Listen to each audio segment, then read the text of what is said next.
In your studies about what animals do and working to relate that to humans, there's a language that some animals use that maybe we're just beginning to understand. Dolphins, elephants, simians, whatever the family would be. So if we're making our judgments or analysis on their actions or their activities, are we missing something, or we have yet to learn more about their language, about maybe indicating something more that's going on? Great.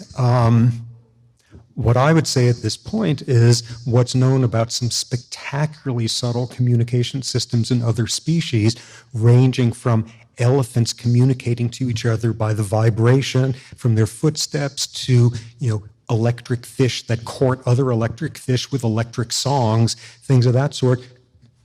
Amid all that complexity, there are two things we do that no other species does. We can communicate about absolutely abstract states. We can talk about existentialism, and chimps, as far as we know, don't.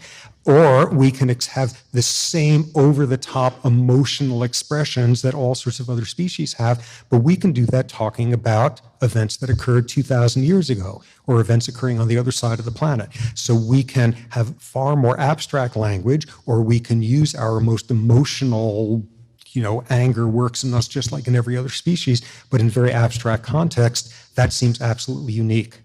On the other hand, everybody in the field 50 years ago would have had all sorts of things listed that are unique to us that no longer are, so maybe stay tuned.